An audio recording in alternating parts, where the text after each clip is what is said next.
Hi, welcome back to Primary Ponderings. In this video, we're just going to have a general discussion about living and working overseas. So Mark, why did you decide to teach overseas? I had wanted to travel for many years, and I couldn't find a way to travel and pay my bills at the same time. There's things like the Peace Corps, but the Peace Corps is fundamentally a volunteer organization, which means you can't pay back your loans, which means you're not kind of saving money to buy a home, any of those things when you're doing the Peace Corps. And so as fun as the Peace Corps might be, and as much good as you might do in the Peace Corps, it doesn't do yourself a lot of good, I think, in kind of being a member of the Peace Corps. And at the time I was kind of looking, they were saying that the Peace Corps didn't really want teachers, they wanted engineers, they wanted medical people, things along that line. So I thought, how can I travel and get paid for it, really, is what I was thinking about. After 12 years working in public schools in the States and doing IEPs and working with children and quite enjoying what I was doing, trying to find a way that we might go do it somewhere else, or I might go do it somewhere else. We had first started talking about going to Alaska to teach because we'd heard that was good money going up to Alaska to teach. We did. We read several places that there were jobs in Alaska, and that was once true, and maybe it still is for some people who choose to go to Alaska, but at least at the time we were looking, Alaska was not really a place to go. It seemed Alaska kind of did it like lots of small towns in Kansas do, whereas you have much more likelihood of getting a job teaching in Alaska if one of your relatives is on the school board. So we decided, I was a graduate of University of Northern Iowa, and so I knew that they had some sort of teachers fair, and I figured that's when we'd go to interview for Alaska. But then we got to investigating it more, and we figured out they have an overseas teaching fair, and we're like, that could be interesting. So we decided to go. We weren't married, we were still dating at this time. And so we decided to go up there about must have been 2002? Yep, about 2002. About 2002 for our first time, and go and did a whole bunch of interviews. If you've never been to an overseas teaching fair, it's like speed dating for job interviews. It's a bit chaotic the first time you go. And so we did about 15, 20 different interviews with different schools all around the world, and with no luck. We weren't married. What we did not know at the time is the University of Northern Iowa's overseas job fair is one of the oldest in the United States. They've been doing it for a very long time. It's also one of the largest. It's a huge number of recruiters and a huge number of people. It's something like 400 or 500 recruiters and 1,000 people who come looking for jobs. And so you really can spend all 3 days literally running from one interview to the other. You can do 20 or 30 interviews if you really want to. That's what we did our first year up there. We did 15, 20 interviews. We were literally bang, bang, bang, bang, running from interview to interview. The second year we decided to go back, and it was fun, but not very productive if you're looking for a job. Yeah. And so the second year we decided to go back, and we were very picky about who we would interview. We wanted a certain pay amount, we wanted certain conditions, we wanted to have this. We had a list of things that we wanted. And so we did maybe 8 interviews that year? I think we did about 8 interviews. With 2 offers. Yeah, with 2 offers. And so John Thomas, who was the head of the International School of Uzbekistan, and the fellow whose name I can't remember because we didn't take the job, who was a principal at the International School of Mexico City. I thought it was Monterey. Monterey. Yeah. And so Concordia School in Monterey. Well, really, sunk us in, or tied us in, was John looked at us and goes, "You can drive to Mexico? How many times can you go teach in the former Soviet Union?" That got us. We went. And we originally took a 2-year leave of absence because a lot of school districts will let you do that. They'll let you take a leave of absence. Right. And so we took a 2-year leave of absence thinking, okay, we can do this for 2 years. We'll go back and we'll still have jobs in Wichita. And we spent our 2 years. I loved it. And haven't been back to Wichita. And that was 13 years ago. Yeah, and so we did 4 years there. And while we were in Uzbekistan, we started doing the primary years program. With the International Baccalaureate. And we took them from the beginning stages. We were a candidate school. We took them from, just saying, oh my gosh, we want to do this, almost all the way through accreditation. And we ended up having our daughter while we were there. Had amazing medical care while we were there. Great place to work. And so, very nice place to visit too. They have beautiful bazaars and all that kind of stuff. After that, we decided there was a weird change in the way they did insurance and stuff. So we were ready for a change and went back to the University of Northern Iowa in January, that's cold, to interview again. Interviewed again. We were kind of more selective this time. We had already resigned too. Right. That's one of the uniquenesses about being an over-schools teacher before you go to do this. And these job fairs are in like January, February, but you have to make your commitment in like November or December. January, February. And so you make a commitment usually in November or December on if you're going to re-sign your contract or not. And so we had already officially resigned from our school in Uzbekistan, and we're going to this job fair to look for our new jobs. No clue where we were going. Taking our, little 6-month-old baby with us. Met Norma Hudson there. Met Norma Hudson. Actually, it was Bill we met And first. Bill, who was a Minnesota native, I think. Yes. And had some really good interviews with them. They had a very sparkling, dynamic personality. We really liked how they were able to talk and present themselves and their school. And so, the funny thing about that job fair, though, you remember they kind of called us in and said, okay, we've got a tentative offer for you right now, but we have to check your references. I do. And so we went to the next job fair in Boston, or Cambridge, whatever they call it, the Search Associates one. Search Associates Fair. And we're doing all of our interviews there, and we were almost we almost accepted a job in Africa, in Bamako. All right. And Norma called us on the phone at the hotel room there, and she goes, "Are you not accepting our position?" I'm like, "It was never offered." She goes, "Oh my God." Talk about miscommunication. They had never, she thought Bill had contacted us offering this job, and Bill thought she had. Nobody officially offered us a job. Because teaching overseas, basically when they offer you the job, a verbal commitment and a handshake is just like signing the contract. Right. Lots of that in international schools. But it's so weird because you're like making a life-changing decision in the matter of 2 or 3 days sometimes. Right. I never Especially thought I would with have gone to Uzbekistan, or I never thought I would have gone to Saudi Arabia because, it's Saudi Arabia. And we like Saudi Arabia. We did. It was excellent for our child. I mean, she started swimming at 7, 8 months old. She was swimming every day. One of the benefits at that school was there's childcare at the school, so she came to school with us every day. Right. And very well-funded schools. Mm-hmm. They had a lot of professional development opportunities too, which is odd because the schools in the States really don't have a lot of that. Right. They do it in-house, but Still have a master's program that you can do it through the ISG family of schools in Saudi Arabia. and so teaching over there, what was your favorite thing about teaching in Saudi Arabia? You didn't really teach there though. I taught 2 years in Saudi Arabia and was a counselor for 4 years in Saudi Arabia. I think I really liked the variety of people that came to Saudi Arabia. I mean, I really got to meet them as they kind of literally came into school and were trying to settle down in kind of this new place. And it was great fun to kind of talk to people, sometimes who were old hands at working in international schools and raised their children internationally. And sometimes you found people taking their first job. And sometimes in the Middle East, you found people who were taking their first job and really kind of going home for the first time. You found lots of people in Saudi Arabia who had roots in the Middle East and who were returning to the Middle East for the first time. Had been born in the United States or Canada and had grandparents that were from Lebanon or from Syria. And they were coming, what they felt was kind of coming home, coming back to the culture that they'd heard their parents and grandparents talk about. That was a great experience working in Saudi Arabia. So what was the most difficult thing?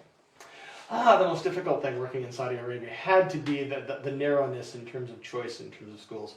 Most places in the world, you're used to kind of being able to choose to go where you choose to educate your children. And in Saudi Arabia, the town was so small that really we were the only choice for many parents. And so as a result, if we weren't quite the right choice, it led to friction because they just didn't have another choice in terms of us. And so sometimes we would have people who were there for 2 or 3 years who were never really quite happy with the product that we offered. I think the most difficult thing about Saudi Arabia was the prayer times. You think? That everything closes 5 times a day? Well, everything closes 5 times a day, and it's all closed during Ramadan. And being a female going out to try to do stuff, unless you were with me, made it really difficult because I either had to go first thing in the morning and take the bus there, which means I had to miss school, or I had to wait until 5, 6 o'clock at night, which screwed up the child's schedule too. And living on the beach. You don't think about that Saudi Arabia is a peninsula surrounded by ocean, and it is beautiful, beautiful ocean, and frequently beaches where nobody has been. And so you could go out on the weekends and I could fish and we could swim and do all kinds of things on the beaches in Saudi Arabia, which you just don't think about in Saudi Arabia, having beautiful beaches and being able to get out in the desert and fool around. I liked the kids in Saudi Arabia.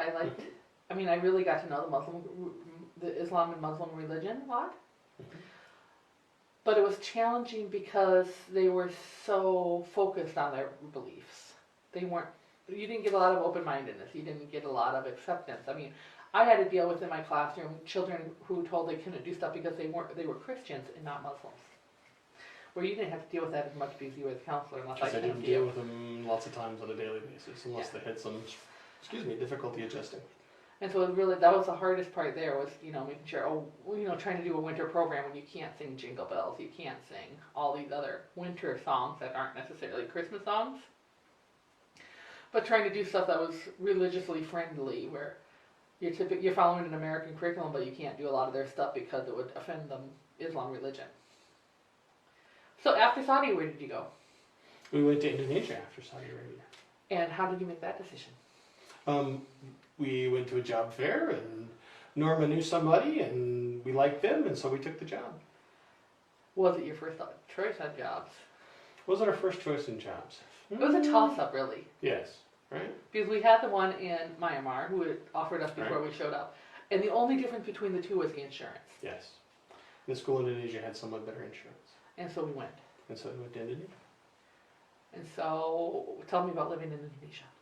Indonesia was a house on the campus, which was different. That was the first time we've ever lived on the campus, which has its pluses and minuses. I mean, you're right there whenever school needs something, but you're also right there whenever school needs something.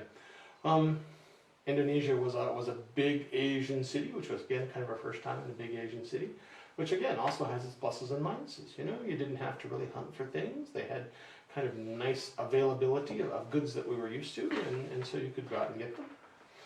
Indonesia, we had our driver too. We had a driver in Indonesia. House help is fairly inexpensive in Indonesia, so we had house help in Indonesia. We had a driver, we had a cook, we had a person to kind of look after Sarah. Well, it was nice because Sarah got to be involved in more stuff, and that's the reason we left Saudi Arabia, because they didn't have stuff for Sarah. Right.